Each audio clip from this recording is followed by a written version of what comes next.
Wow, kita dapat sayap guys. Yes, kita dapat sayap. Okey lah guys, mantap lah geng. Oi.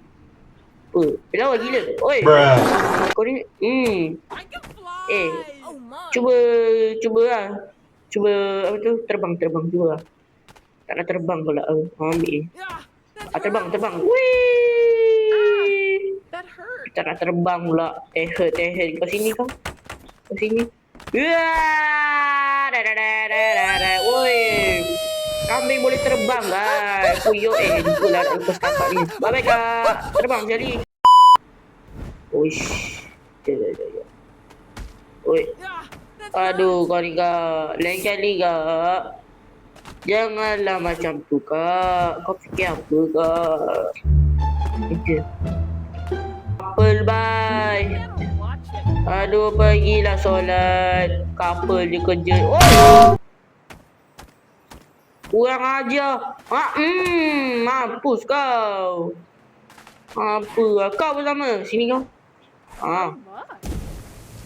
Sabar guys, sabar. Kepala tanduk maksima. Sabar. Orang memang nak kena juga kan? Aduh, jumpalah mak ni dulu.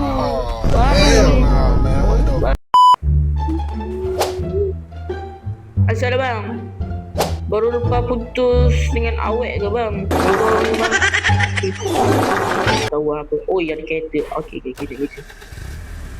Dah naik kereta guys. Kambing ni ada lesen. Korang jangan risau. Kambing ni ada lesen.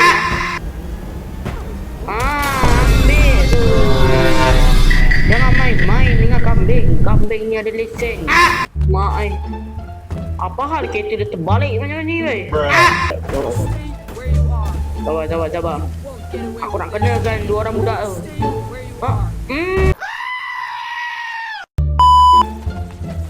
Apa bang? Tengok apa bang? Sangat bang? Ni. Saya daripada akak tengok dekat situ kan, baik akak masuk cermin je kak. Baik akak masuk je.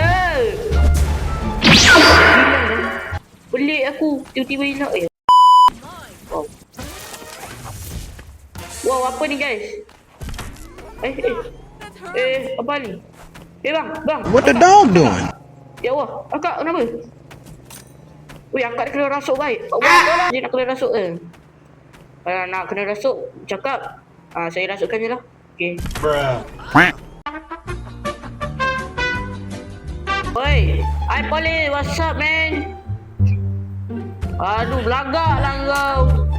Nak kenal je pun. Aduh, sini aku. Apa kau? Orang ke?